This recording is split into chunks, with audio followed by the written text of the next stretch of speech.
13 شوال پیر کے دن کا سردار وظیفہ لے کر آپ کی خدمت میں حاضر ہوں۔ بسم اللہ الرحمن الرحیم۔ السلام علیکم ورحمۃ اللہ وبرکاتہ۔ معزز ساتھیوں، آج میں آپ کو تمام وظیفوں کا سردار وظیفہ بتانے جا رہی ہوں۔ یہ سب مہینوں میں نہیں اور نہ ہی دنوں میں، بلکہ دیکھتے ہی دیکھتے آپ کی ہر مراد کو اللہ پاک کی بارگاہ میں پہنچا دیتا ہے۔ یہ وظیفہ کرنے کے بعد دیکھتے ہی دیکھتے آپ کی آنکھوں کے سامنے آپ کی ہر مراد، آپ کی ہر حاجات، آپ کی ہر دعا قبول ہو جائے گی، جیسے اس دعا کے قبول ہونے کا حق بنتا ہے۔ اور یہ وظیفہ رزق اور دولت کے حوالے سے بہت ہی خاص ہے۔ بس آپ نے ایک گلاس پانی لے کر اللہ الصمد کے اس وظیفے کو کر لینا ہے۔ اس کے بعد جو کرشمے اور معجزات آپ کو نظر آئیں گے، آپ خود اپنی کھلی آنکھوں کے ساتھ دیکھیں گے اور آپ کو اپنی آنکھوں پر یقین نہیں آئے گا۔ میری پیاری بہنوں اور میرے بھائیوں، یہ وظیفہ آپ نے کیسے کرنا ہے اور اس وظیفے کو کرنے کے دوران آپ نے کن کن باتوں کا بہت زیادہ خیال رکھنا ہے، آپ نے یہ ویڈیو سکپ نہیں کرنی۔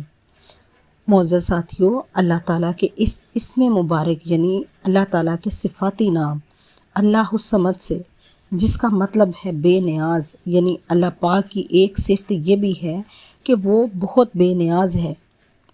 اللہ تعالیٰ کے اس اسم مبارک کو جو کوئی بھی اپنی زندگی میں شامل کر لیتا ہے اور مضبوطی سے تھام لیتا ہے، تو یقین مانیں کہ اللہ تعالیٰ کی ذات بھی ان لوگوں کو دیگر مخلوقات سے بے نیاز بنا دیتی ہے۔ اس لیے اگر آپ بھی اپنی تقدیر اور قسمت کو ہمیشہ ہمیشہ کے لیے بدلنا چاہتے ہیں، تو آج میں آپ کو اللہ الصمد کا جو وظیفہ بتانے جا رہی ہوں، اسے بس آپ نے ایک دفعہ آزما لینا ہے، پھر دیکھیں گے کہ آپ کی آنکھوں کے سامنے آپ کی قسمت کیسے بدلتی ہے، وہ بھی مہینوں میں نہیں، دنوں میں نہیں، بلکہ چند منٹوں میں انشاءاللہ۔ اللہ الصمد کے اس وظیفے کو آپ کسی بھی مقصد اور کسی بھی جائز حاجت کے لیے کر سکتے ہیں۔ یہ عمل کسی بھی دعا کی قبولیت کے لیے کیا جا سکتا ہے۔ اگر کسی شخص پہ لاکھوں کا قرض چڑھ گیا ہے، پھر چاہے وہ قرض دار، قرض لینے والا لاکھوں کا نہیں بلکہ کروڑوں کا ہی کیوں نہ ہو، اور قرض دار اس کے دروازے پر آ کر بیٹھ چکے ہوں اور اس کے پاس اس قرض کو ادا کرنے کے لیے ذریعہ بھی نہ ہو، بس وہ شخص اللہ الصمد کے اس عمل کو کر لے، اس وظیفے کو کر لے، انشاءاللہ پھر اللہ پاک اپنے فضل و کرم سے اس کے لیے غیبی اسباب پیدا کر دیں گے۔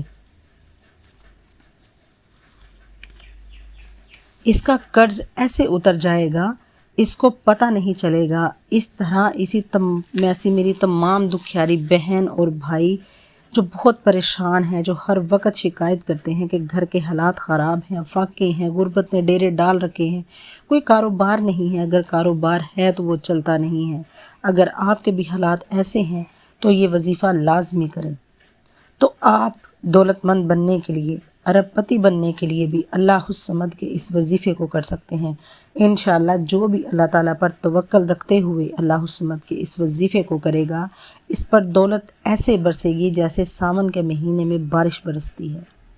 اپنی کسی بھی حاجت کو پورا کروانے کے لیے، گویا آپ دنیا کے کسی بھی مقصد کے لیے، کسی بھی حاجت کے لیے اللہ الصمد اس وظیفے کا سہارا لے سکتے ہیں۔ اللہ تعالیٰ کی ذات بہت بے نیاز ہے۔ اللہ آپ کی ہر دعا قبول کرتا ہے۔ معزز ساتھیوں، آپ نے اللہ الصمد کے اس وظیفے کو کیسے کرنا ہے اور وظیفہ کرتے وقت کن باتوں کا خیال رکھنا ہے، آپ نے یہ اللہ الصمد کا وظیفہ کرنا ہے، کیونکہ اللہ الصمد کا یہ وظیفہ ایک جلالی وظیفہ ہے، بہت ہی آزمودہ وظیفہ ہے۔ اس وظیفے کو کرنے کے لیے سب سے پہلے آپ نے پانی کا ایک گلاس اپنے پاس رکھ لینا ہے۔ آپ نے باوضو ہو کر یہ وظیفہ کرنا ہے۔ سب سے پہلے وظیفہ شروع کرنے سے پہلے آپ نے تعوذ پڑھنی ہے، اعوذ باللہ من الشیطان الرجیم، پھر آپ نے بسم اللہ الرحمن الرحیم پڑھنی ہے۔ اس کے بعد آپ نے درود پاک کو 3 مرتبہ پڑھنا ہے۔ آپ نے درود ابراہیمی پڑھنا ہے۔ جب آپ درود پاک کو پڑھ لیں تو آپ نے اللہ الصمد، آپ نے اس کو 129 مرتبہ پڑھنا ہے۔ اللہ الصمد، اگر آپ کے ہاتھ میں تسبیح ہے تو تسبیح پہ گن کر اس کو پڑھ لیں، اگر نہیں تو سیدھے ہاتھ کی انگلیوں پر آپ نے پڑھنا ہے، تعداد میں آپ نے کمی بیشی نہیں کرنی۔ آپ نے اللہ الصمد کو 129 مرتبہ پورا پڑھنا ہے۔ جب آپ 129 مرتبہ اللہ الصمد پڑھ لیں تو اس کے ساتھ ہی آپ نے استغفر اللہ، استغفر اللہ، استغفراللہ آپ نے 7 مرتبہ پڑھنا ہے۔ جب آپ 7 مرتبہ استغفراللہ پڑھو، اس کے ساتھ ہی آپ نے 7 مرتبہ سورہ اخلاص کو پڑھنا ہے۔ جب آپ 7 مرتبہ سورہ اخلاص کو پڑھ لیں تو پھر آخر میں آپ نے وہی درود پاک پڑھنا ہے جو آپ نے شروع میں پڑھا تھا، یعنی درود ابراہیمی کو آپ نے پڑھنا ہے۔ اللہ پاک آپ جو مانگیں گے اللہ پاک آپ کو دیں گے۔ اگر آپ دولت مانگنا چاہتے ہیں دولت مانگ لیں، کسی مشکل سے نجات چاہتے ہیں تو آپ کو نجات مل جائے گی۔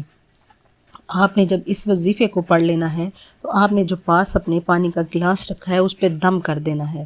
جب آپ اس پہ دم کر لیں تو آپ نے اپنے گھر کے چاروں کونوں پر اس پانی کو چھڑک دینا ہے۔ جب آپ اس کو چھڑک لیں تو آپ نے اللہ پاک سے اسی ٹائم کھڑے کھڑے اللہ پاک سے ہاتھ اٹھا کر دعا مانگنی ہے۔ اللہ پاک آپ کی ہر جائز حاجت کو، آپ کے ہر مقصد کو کامیاب کر دیں گے، آپ کی ہر مشکل کو آسان کر دیں گے۔ آپ کے گھر میں غربت ہے اس کو ختم کر دیں گے، آپ کے گھر میں تنگ دستی ہے، فکر و فاقہ ہے، پریشانیاں ہیں، اللہ پاک نے چاہا تو آپ کے گھر سے فکر و فاقہ، پریشانیاں، غربت کا خاتمہ ہو جائے گا۔ آپ کے گھر میں رزق کی برسات ہوگی، آپ کے گھر میں رزق ایسے برسے گا جیسے بارش برستی ہے۔ آپ سچے دل سے اس عمل کو کریں گے تو اللہ پاک آپ کی ہر دعا کو، ہر حاجت کو قبول کرے۔